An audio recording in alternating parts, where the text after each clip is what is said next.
Assalamu alaikum, hello and welcome to the Pakora Man channel and welcome to Morocco. As usual, the sun is shining here and I'm on the hunt for good quality olive oil. I'm visiting a local olive press. I've purchased the olives which have been harvested from a local farm, and if all goes to plan, by the end of the day I should have some of the best cold pressed extra virgin olive oil money can buy. This is Abdul-Kabir, owner of this family-run business just a few miles outside of Marrakech. He was gracious enough to host me and to give me a tour of his facilities.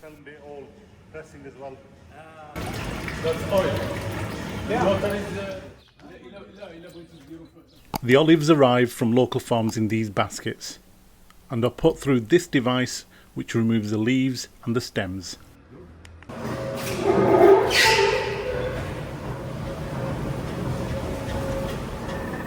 As you can see, the olives are three different colours.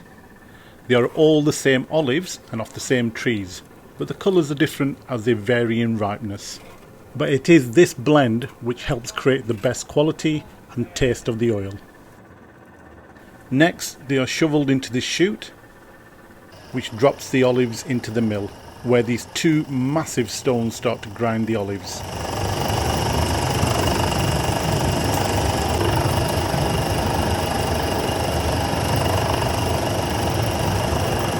I love listening to the machinery whirring away. There's something strangely satisfying about it.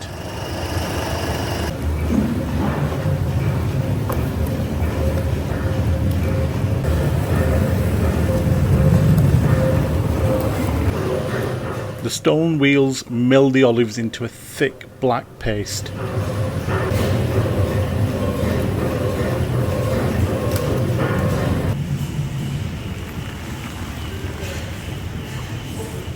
The paste is then decanted into this trough before it's extruded onto these fibre sheets, which are stacked ready to be pressed.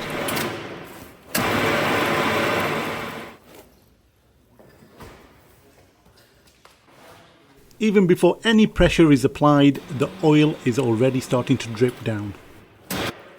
I could have watched this all day long, and I was desperate to have a go myself, but I didn't want to slow down the production.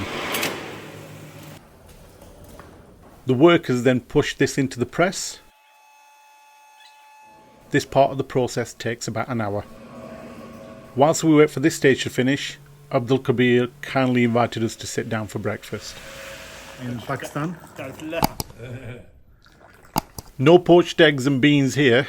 This was a traditional Moroccan breakfast, including black olives, apple sauce, organic butter, and of course the star of the show, the silky smooth olive oil.